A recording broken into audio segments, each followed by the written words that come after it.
কৃষ্ণ প্রণাম সবাইকে। পড়ছি মহাভারতের আদি পর্ব থেকে নাগগণের নাম নিরুক্তি, মানে নাগগণের নাম, কোন নাগের কি নাম। এটা খুবই ছোট, 2-3 মিনিটে হয়ে যাবে। তো শুধু এখানে নাগেদের নাম দেওয়া আছে, সেগুলোই। নাগগণের নাম নিরুক্তি।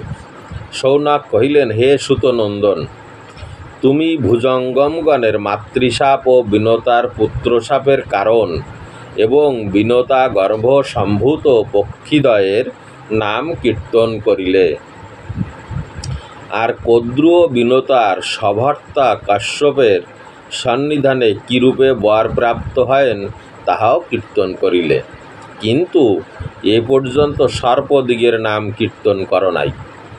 তুমি সব কিছুই কীর্তন করলে, তাদের কিভাবে এই সাপেরা মাতৃ অভিশাপ পেয়েছিল সেটা থেকে মুক্ত হলো কি করে, বা বিনতার পুত্র সাপের কারণ কি, বিনতা গর্ভসম্ভূত পক্ষীদ্বয় তাদের নাম করলে, কিন্তু সাপেদের কার কি নাম সেটা বলনি। আমরা এক্ষণে প্রধান প্রধান পণ্যগণের নাম শ্রবণ করিতে বাসনা করি, বর্ণনা করো। কোন নাগের কি নাম সেটা আমরা শুনতে চাই, তুমি সেটা বর্ণনা করো। তখন উগ্রশ্রবা কহিলেন, হে তপোধন, সর্প সংখ্যার বহু প্রযুক্ত সকল সর্পের নাম উল্লেখ করিব না, কেবল প্রধান প্রধান সর্পের নাম কীর্তন করিতেছি, শ্রবণ করুন। শেষনাগ প্রথমত জন্মগ্রহণ করেন। শেষনাগ সর্বপ্রথম শেষনাগ জন্মগ্রহণ করেন। তদনন্তর বাসুকী, তাহার পরে ঐরাবত, তক্ষক, কর্কটক, ধনঞ্জয়, কালিয়া, মণিনাগ, আপুরণ, পিঞ্জরক, এলাপত্র, তারপরে বামন, নীল, অনিল, কলমাস, সবল, আর্যক, উগ্রক, কলস্পতক, সুরামুখ, দধিমুখ, বিমলপিণ্ড, আপ্ত, করটক, শঙ্খ, বালিশিক, নিষ্ঠানক, হেমগুহ, নহুষ, পিঙ্গল, বাহকান, অস্থিপদ, মুদ্গরপিণ্ড, কম্বল, অশ্বতর, কালিয়ক, বৃত্ত, সংবর্তক, শঙ্খমুখ, কুষ্মাণ্ডক, ক্ষেমক, পিণ্ডারক, করবীর, পুষ্পদংদ্রষ্টক, বিল্বক,